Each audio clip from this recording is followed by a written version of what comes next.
বন্ধুরা, আশা করি সবাই ভালো আছেন।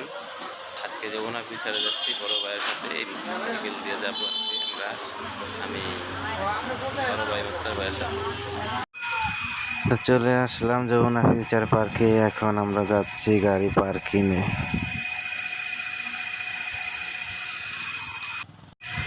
গাড়ি পার্কিংয়ের জন্য একদম গ্রাউন্ড ফ্লোরে যাচ্ছি আমরা, যেখানে গাড়ি পার্কিং হয়।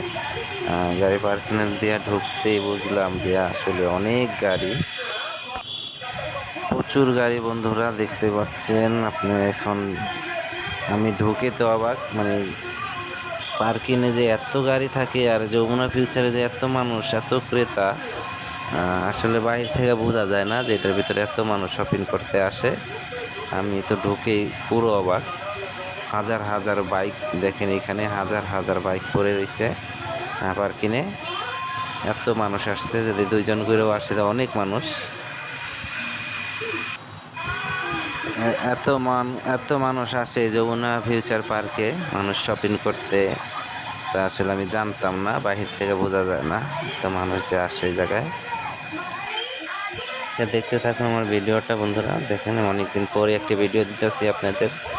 আসলে কোনো জায়গায় যাওয়া পড়ে না, সেই কারণে কোনো ভিডিও দিতে পারি না। তো ভাই আইসে কী কারণে জানি না এখনও, তার পিছিয়ে পিছিয়ে হাঁটতেছি, দেখি কী করে সে। আমি তার পিছিয়ে পিছিয়ে যাইতেছি আর ভিডিও করতেছি।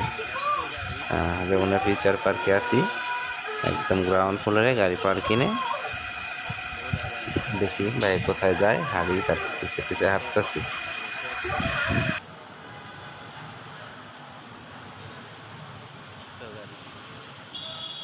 এত মানুষ এই যমুনায় আসে, আসলে বাহির থেকে বোঝাই যায় না যে এত মানুষ এই যমুনায় শপিং মলে আসে।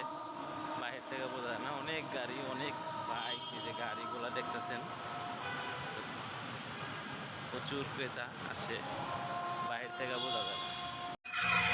পার্কিং থেকে যে মার্কেটের ভিতরে ঢুকলাম, পুরো মানে এখন হাঁটতেছি, দেখতেছি দোকানপাটগুলো অনেক সুন্দর, জাঁকজমকপূর্ণ। তো অনেকদিন পরে যমুনা ফিউচার পার্কে ঢুকছি। এখন আমরা আছি গ্রাউন্ড ফ্লোরে, একদম গ্রাউন্ড ফ্লোরে, নিচের ফ্লোরে। তো আমরা একতলা নিচে, মানে মাটির তলায় আছি। এই ভাই কোথায় যায়, আমরা উঠতেছি। আসলে কী কারণে আইছে তা আমি এখনও জানি না, আমি সেটাই অনুসন্ধান করতে চাইতেছি যে কী কারণে আইছে। দেখি ভাই, এই যে আমি এখানে উপরে উঠতেছি।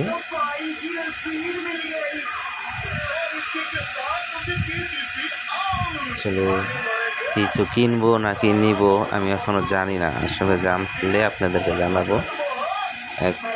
দেখি এই জায়গাটা অনেক সুন্দর, এই জায়গাটা আমি একদম যমুনা ফিউচার পার্কের যে মাঝখানে অবস্থিত জায়গাটা, এই জায়গাটা ওই উপরে দেখেন, একদম গোল আকার করে মাঝখানের জায়গাটা, ওরা মার্কেটের মাঝখানে এই জায়গাটা।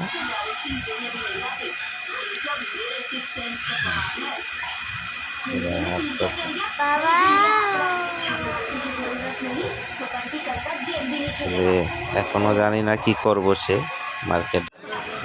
এতক্ষণে বুঝলাম সে আসলে আইসে এই জায়গায় তার ভিসার ডেলিভারি ডেট, এম্বাসিতে ভিসার যে এম্বাসি, ইন্ডিয়ান ভিসার জন্য আসছে। এতক্ষণে আমি বুঝতে পারলাম সেই তার ভিসার ডেলিভারি দিব, কিন্তু তার ডেলিভারি আসে নাই। মোবাইলে মেসেজ না গেলে ভিসা দিব না। তাই আমরা ফিরে